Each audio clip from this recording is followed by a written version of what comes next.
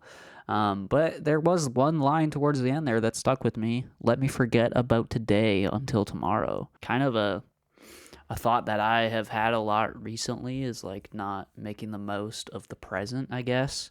And that feels like that line is kind of referring to that. I don't know. There's a lot to that line that is like hitting me. I don't know. The melodies and the chords just tug at the heartstrings. This is one to chew on for sure. Yeah, it just feels like being lost, I guess. Like even the chorus, hey, Mr. Tambourine Man, play a song for me. I'm not sleepy and there's no place I'm going to. And then, like I said, that line, let me forget about today until tomorrow. Maybe that's kind of what the feeling that this track is trying to evoke. You hear little like subtle things in the performance too that don't feel performative. It doesn't feel like Bob is like thinking, okay, now my voice is gonna crack when I, do this vocal entry here, but it just happened.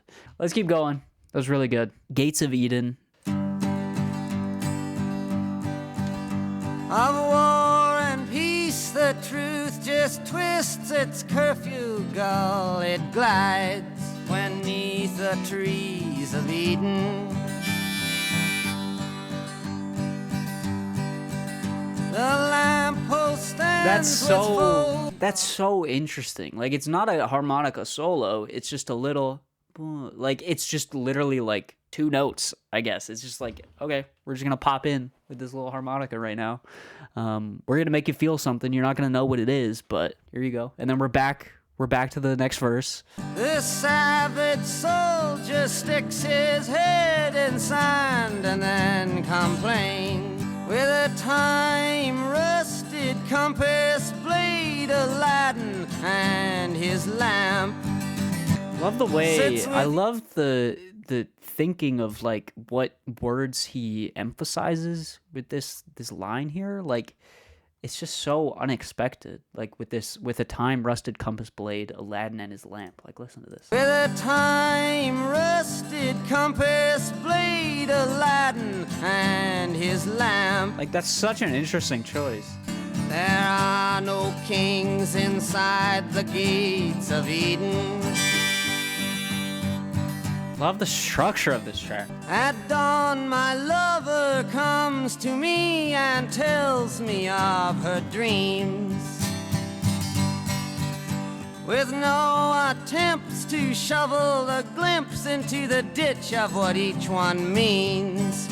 And there are no truths outside the gates of Eden. Wow.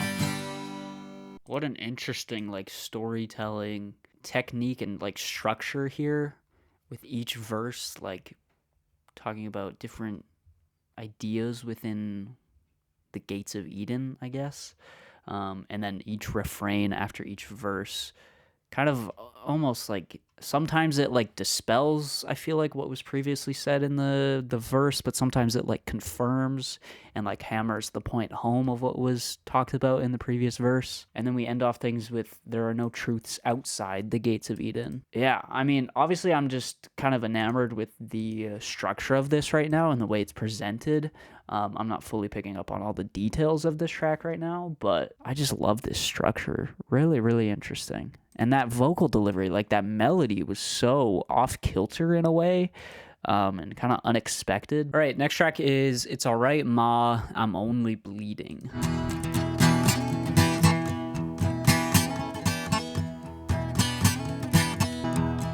Darkness at the break of noon, shadows, even the silver spoon, the handmade blade, the child's balloon, eclipses both the sun and moon. To understand, you know too soon. There's no sense in trying. It's kind of Nick, I can't do it. Kind of a Nick Drake vibes. Obviously, Nick Drake was after, but... Temptation's page flies out the door. You follow, find yourself at war. Watch waterfalls of pity roar. You feel the moan, but unlike before, you discover that you just be one more person crying.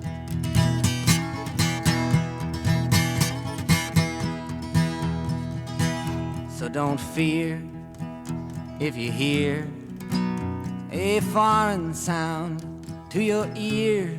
Oh... It's alright, Ma, I'm only sighing.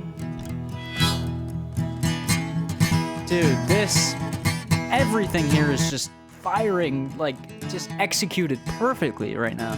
As some worn victory, some downfall, private reasons, great or small, can be seen in the eyes of those that call to make all that should be killed to crawl, while others say don't hate nothing at all except hatred. These rhymes are like just so satisfying right now. While preachers preach of evil fates, teachers teach that knowledge waits, can lead to $100 plates. Goodness hides behind its gates, but even the president of the United States sometimes must have to stand naked. Hey, you got to dodge, This chorus, and man. it's alright, Ma. I It's can so make good. it.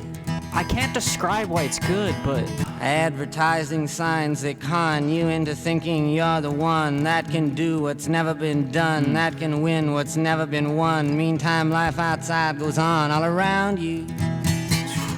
A question in your nerves is lit, yet you know there is no answer fit to satisfy. Ensure you not to quit, to keep it in your mind and not forget that it is not he or she or them or it that you belong to. Though the masters make the rules for the wise men and the fools, I got nothing more to live up to. While one who sings with his tongue on fire gargles in the rat race choir, bent out of shape from society's pliers, cares not to come up any higher, but rather get you down in the hole that he's in. dude, like, oh. I don't want to talk because I don't want to interrupt it. Old lady judges watch people in pairs, limited in sex they dare to push fake morals, insult and stare, while money doesn't talk, it swears. Obscenity, who really cares? Propaganda, all is phony. Walk upside down inside handcuffs, kick my legs to crash it off, say, okay, I've had enough, what else can you show me? Love that descending guitar, dude. Oh. But it's alright, Ma, it's life and life only. Oh my god. Another track that is just that was a good transition, by the way. Just a track that is a lot. It's just like reading a journal entry, just vomiting all your thoughts out. Some of these verses are a little bit more straightforward and easy to comprehend on a first listen than others. Some are a little bit more abstract, I guess. But all in all, it feels like it's just kind of grappling with our own existence in a way, and just like all the systems that are set up by society to distract us, waste our time, demoralize us, make us feel lesser than. I feel like that is kind of the central point of this track. I mean, there's just so much here though. Like you could dive into this, you could dissect this for hours on end, and I'm not gonna do that. And just like musically too, it was just stunning. Just so like the rhythm to it is just so inviting, and the push and pull of it like pulls you in with the verses and his like kind of really rhythmic, kind of like subdued, kind of almost monotone. I don't want to call it monotone because that gives a negative connotation. There's a better word to describe it, but you get that. It kind of lulls you in, it pulls you in, and then the chorus is just a really like well-crafted, delicate and surprising like turn. The guitar, kind of the way it sounds, I don't know exactly what type of guitar that is, obviously acoustic, but there's like a certain type that gives that sound. Like I said, it reminds me of the guitars on Pink Moon by Nick Drake. Obviously that album came later, and I think the way it ends is perfect too. If my thought and dreams could be seen, they'd probably put my head in a guillotine.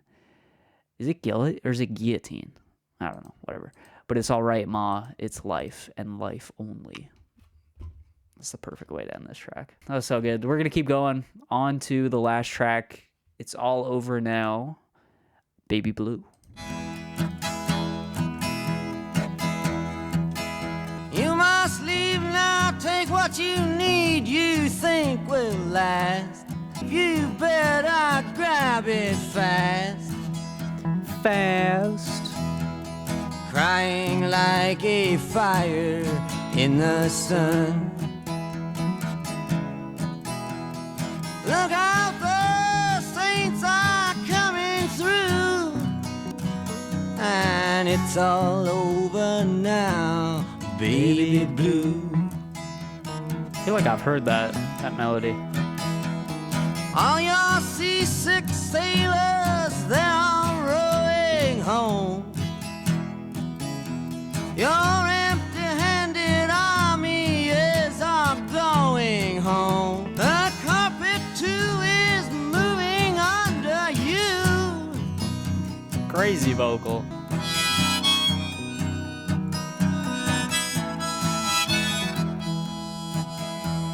See what I mean with that harshness? It's just...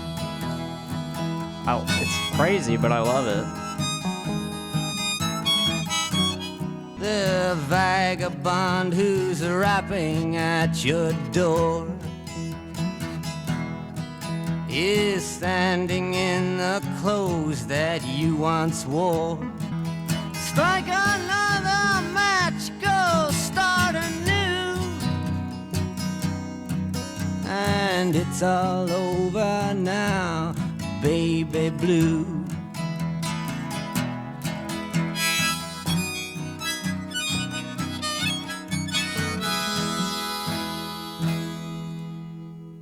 Okay, that was good. I didn't have many thoughts about the lyrics, but really just like a couple thoughts about the musicianship on that track. One being Dylan's vocals, which I thought were what some would call bad vocals, traditionally bad vocals, but vocals that make Bob Dylan, you know? There's only one person that sounds like Bob Dylan, and it reminded me, listening to that track reminded me of a TikTok that I saw recently that was like, bring back bad singers, you know? And he mentioned Bob Dylan in that video, which I think is like a lazy way of describing Bob Dylan's vocals, but it is kind of true in a way. That maybe they're not the most technically gifted singers, but they prioritize emotion and they prioritize individuality, I guess. Like a modern day example of that, the first one I think of is like Isaac from Black Country New Road. There's tons of examples of that. I'm not saying Bob Dylan is a bad singer. I think he's actually a very gifted singer. But at points, he does decide to sacrifice maybe a more like pleasant on the ears vocal performance for something that is a little bit more gritty.